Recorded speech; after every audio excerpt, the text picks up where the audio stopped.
Halo semua, perkenalkan kami dari kelompok 3 ingin mempresentasikan bab sistem visual manusia dari mata kuliah biopsikologi. Kelompok 3 terdiri dari saya, Idewa Ayunina Yuliana, Hatifah Safitri, Sifora Kasaski Antoni Putri, Devianala Ashifa Setiawan, dan Devianya Asari. Presentasi ini kami buka dengan pertama kali menggambarkan mengenai pengertian dari sistem visual. Sistem visual adalah bagian dari sistem syaraf pusat yang memberikan organisme kemampuan untuk memproses detail visual serta memungkinkan pembentukan beberapa fungsi respon fotonon gambar.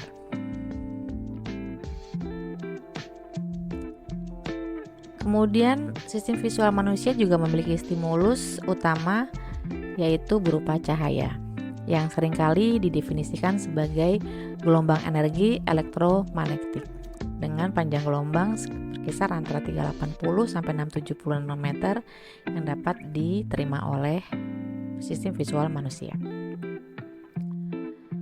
Adapun properti cahaya dibagi menjadi dua. Yang pertama adalah panjang gelombang yang mana menentukan persepsi warna. Yang kedua adalah intensitas yang menentukan kontras gelap terang atau brightness. Kemudian kita masuk pada elemen-elemen dari sistem visual manusia itu sendiri. Dimulai dari kornea yang merupakan lapisan paling luar dan berwarna bening yang berfungsi untuk memperkirakan jumlah cahaya yang jatuh ke dalam retina. Setelah dari kornea kita masuk ke iris. Iris ini bertugas untuk mengatur banyaknya cahaya yang sampai ke retina sehingga mata kita memiliki warna yang khas. Kemudian ke pupil, cahaya masuk melalui pupil atau lubang di iris yang merespon sensitivity atau kepekaan benda pada kondisi redup dan acuity yaitu detail objek. Pupil terkontriksi atau mengecil bila ada cahaya atau iluminasi tinggi dan pada objek yang dekat, sehingga menghasilkan gambar lebih tajam dan fokus. Sebaliknya, pupil berdilatasi atau melebar pada kondisi redup atau iluminasi rendah dan objek yang jauh dari mata. Setelah pupil, masuk ke lensa. Lensa ini memiliki dua tugas, yaitu membantu mentransmisikan gelombang cahaya dan memfokuskan gelombang cahaya tersebut ke retina. Lensa memiliki ligamen yang berhubungan dengan ciliary muscles atau otot-otot siliar dan berfungsi untuk mempertahankan lensa pada posisinya. Ligamen ini dikenal juga dengan ligamen suspensorium atau zonula. Kemudian retina. Setelah melalui pupil dan lensa, cahaya tiba di retina. Retina merupakan lapisan terdalam bola mata yang berfungsi menerima, memodulasi, dan mentransmisikan stimulus visual dari dunia luar ke saraf optikus. Kemudian masuk ke korteks visual otak untuk diproses. Berdasarkan tipe neuron, retina ini memiliki 5 lapisan. Yang pertama adalah reseptor, ada rod dan ada cones, horizontal cells, bipolar cells, amacrine cells, dan retinal ganglion. Reseptor, rod, dan cones adalah sel-sel yang dispesialisasikan untuk menerima sinyal mekanik, kimiawi, atau radian atau pemancar panas di sekitar kita.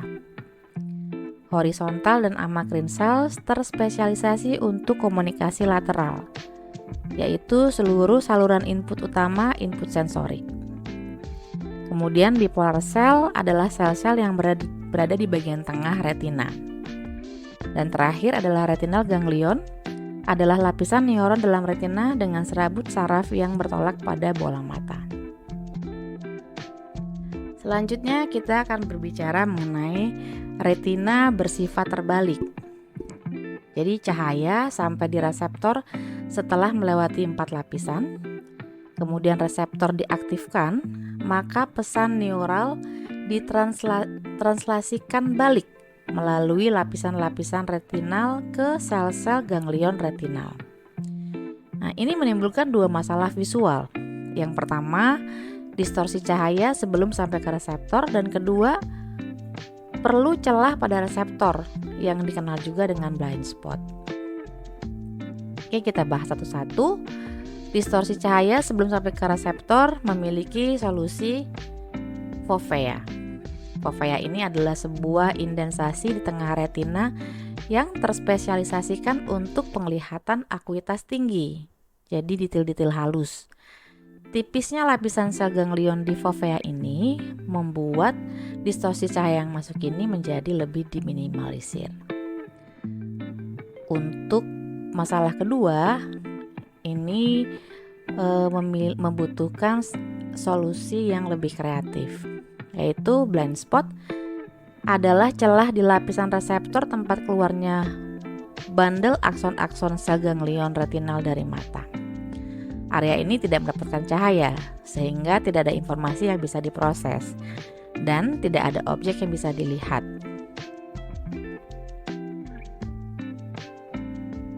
Nah, kemudian dari hal ini menimbulkan completion atau filling-in. Sistem visual menggunakan informasi yang diperoleh dari reseptor di sekitar blind spot untuk memenuhi celah dalam gambar retinal manusia, yang merupakan fundamental function. Kita masuk ke penjelasan dari Kohn dan Roth.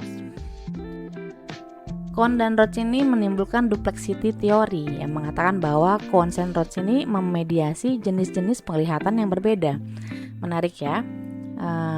Di sini ada photopic visions dimediasi oleh cones atau yang kerucut, sel kerucut ya. Penglihatan pada kondisi terang, yaitu iluminasi tinggi yang memungkinkan persepsi warna dengan akuitas tinggi tentang dunia sekitar. Kemudian ada scotopic vision yang dimediasi oleh rods atau sel batang, penglihatan pada kondisi sedikit cahaya namun harus mengorbankan detail dan warna. Ada juga yang ketiga, yaitu tengah-tengah mesopic vision, kombinasi antara sel cones dan rods pada pencahayaan sedang dengan persepsi warna dan detail yang kurang akurat. Sensitivitas spektral. Sistem visual kita tidak sama sensitifnya. Cahaya dengan intensitas yang sama tapi memiliki panjang gelombang yang berbeda akan punya brightness yang berbeda. Grafik perbedaan ini disebut spectral sensitivity curve, di mana photopic curve jatuh di fovea dan scotopic jatuh di periferi retina. Selanjutnya kita akan membahas gerakan mata. Tahukah Anda bahwa mata itu selalu memindai medan visual? Mata itu selalu bergerak. Persepsi visual kita ini adalah hasil dari penjumlahan visual-visual mutakhir, yaitu berupa integrasi temporal. Bahkan ketika kita memfiksasi pandangan kita pada satu objek, mata itu terus bergerak. Gerakan mata fiksasional ini ada 3, yaitu tremor, drift, dan saccade atau flicks.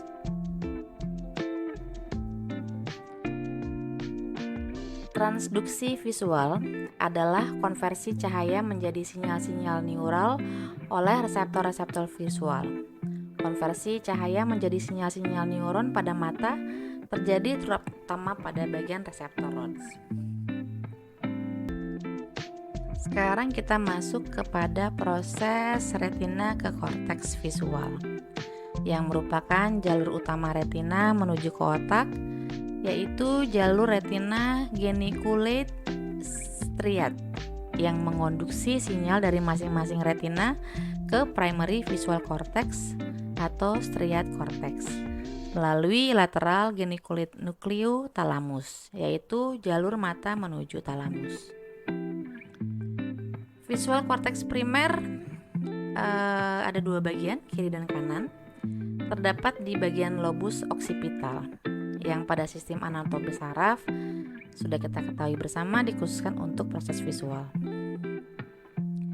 Pada gambar ini kita dapat melihat ada dua warna yang menggambarkan dua saluran komunikasi paralel mengalir melalui nukleus genikulit lateral. Warnanya mengindikasikan aliran informasi dari masing-masing mata ke sistem visual yang sifatnya berseberangan.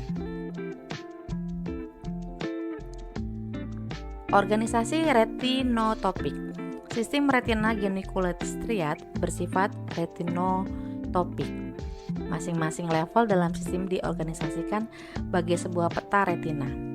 Retinotopik adalah pemetaan sebuah input visual dari retina ke neuron-neuron, khususnya neuron yang mengalirkan berkas cahaya. Kemudian tadi sudah disebutkan ada dua saluran komunikasi, yaitu saluran P dan M.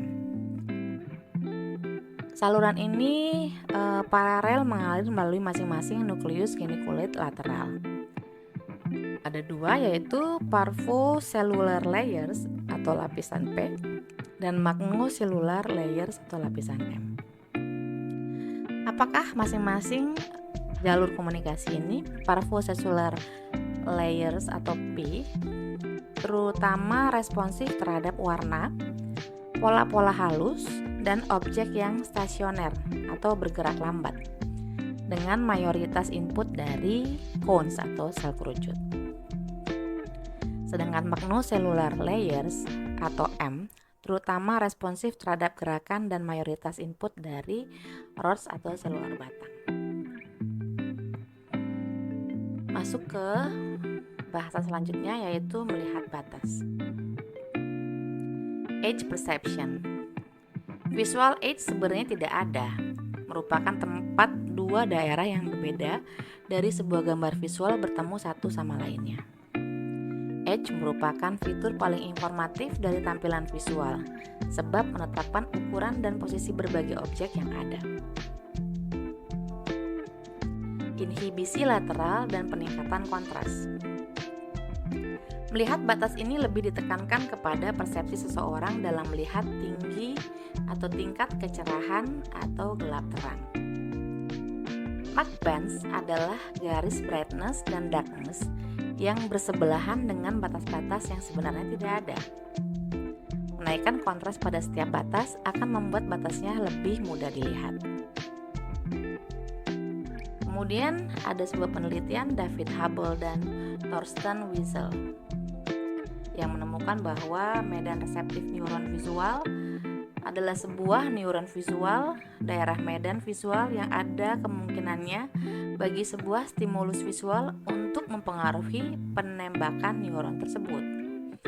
Medan reseptif atau neuron sistem retina geniculate striat, sel ganglion retinal, neuron geniculate lateral, neuron striat dari lapisan 4 bawah. On-center cells and off-center cells menemukan dua respon berbeda. Neuron merespon dengan on atau off sorotan tergantung lokasi bintik cahaya di medan reseptif itu. On-center cells merespon cahaya yang disorot ke daerah medan sentral reseptif dengan on-firing dan cahaya yang disorot ke daerah periferal medan reseptif dengan inhibisi diikuti dengan off-firing saat cahaya dipadamkan. Off-center cells memperlihatkan pola sebaliknya.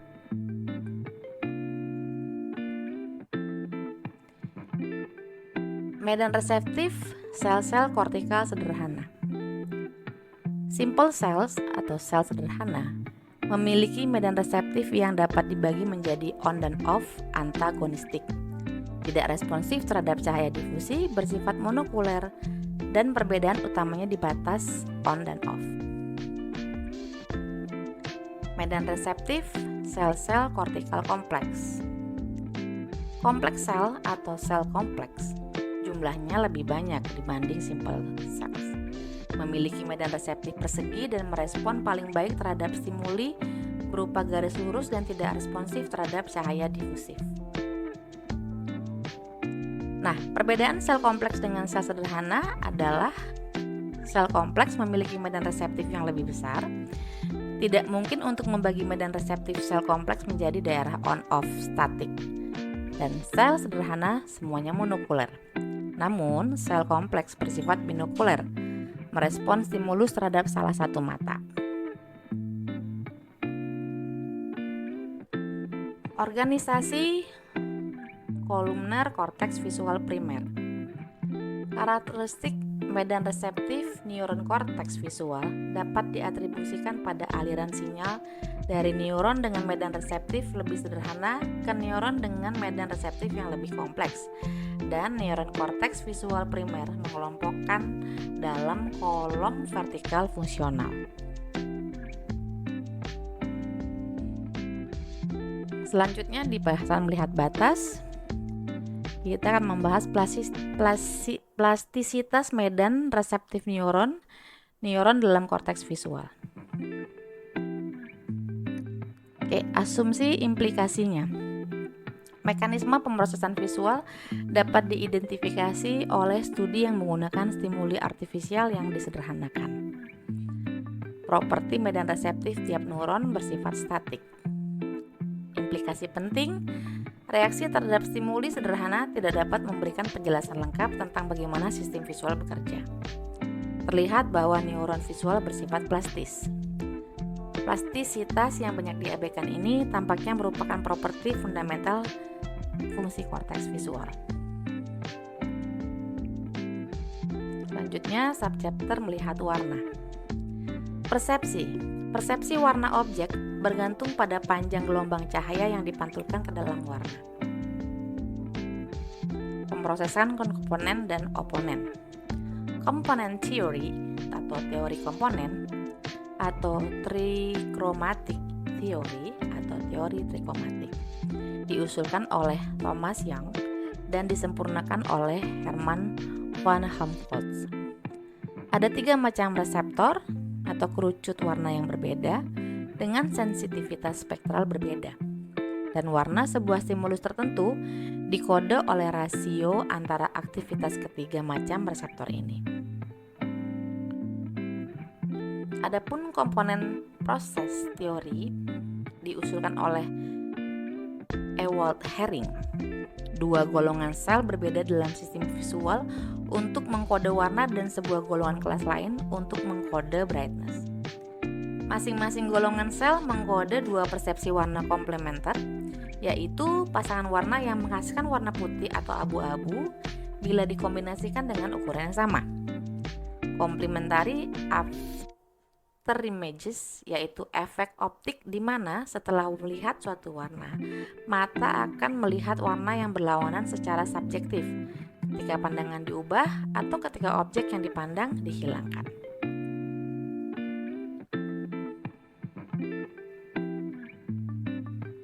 Konstansi warna dan teori Retinex merupakan kecenderungan suatu objek untuk memiliki warna yang sama meskipun terjadi perubahan tajam dalam panjang gelombang yang dipantulkannya. Menurut Edwin Land, konstansi warna ini selama objek diterangi cahaya yang berisi panjang gelombang pendek, sedang dan panjang tertentu seperti cahaya matahari, api, lampu, dan selama objek tersebut dilihat sebagai bagian sebuah scene, bukan sesuatu yang sepenuhnya berdiri sendiri. Menurut Retinex Theory, warna sebuah objek ditentukan oleh reflectance, yaitu seberapa besar proporsi cahaya dengan panjang gelombang yang berbeda, apakah pendek, sedang, atau panjang, yang dipantulkan oleh sebuah permukaan. Sedangkan menurut Livingstone dan Hubble, konstansi warna adalah hasil dari interaksi antara mekanisme sensorik dan kognitif dalam sistem visual manusia yang memungkinkan kita untuk melihat warna objek dengan relatif konstan meskipun kondisi pencahayaan berubah. Baik, selanjutnya kita akan membahas mekanisme kortikal penglihatan dan kesadaran yang disadari. Korteks visual primer adalah daerah korteks yang menerima kebanyakan input dari nuklei penghantar visual di talamus, yaitu dari nukleus lateral. Korteks visual sekunder adalah daerah-daerah yang menerima kebanyakan inputnya dari korteks visual primer. Korteks asosiasi visual adalah daerah-daerah yang menerima input dari daerah-daerah korteks visual sekunder maupun daerah-daerah sekunder sistem sensorik lainnya. Skotoma dan komplesi. Kerusakan ini menghasilkan skotoma, yaitu kebutaan di daerah yang berhubungan dengan medan visual kontralateral kedua belah mata. Skotoma, penglihatan buta, dan kesadaran yang disadari. Blind sight atau penglihatan buta, yaitu kemampuan pasien untuk merespon stimuli visual dalam skotomanya meskipun mereka tidak memiliki kesadaran yang disadari terhadap stimuli tersebut. Dan daerah fungsional korteks visual sekunder dan korteks visual asosiasi, lebih dari 30 daerah fungsional korteks visual selain korteks visual primer, 24 daerah korteks visual sekunder, dan 7 daerah korteks visual asosiasi telah teridentifikasi. Kebanyakan neuron korteks visual dalam arus dorsal yang merespon paling kuat ke stimuli spasial, dan kebanyakan neuron dalam arus ventral merespon karakteristik objek, misalnya warna dan bentuk. Prosopagnosia. Prosopagnosia adalah agnosia visual dengan kesulitan spesifik dalam mengenali wajah sehingga penderita melihat bagian wajah individu yang campur aduk. Menarik ya. Agnosia visual yaitu agnosia gerakan, kesulitan mengenali gerakan. Agnosia objek, kesulitan mengenali objek, dan agnosia warna, kesulitan mengenali warna. Demikian peserta dari kelompok 3. Terima kasih telah menonton.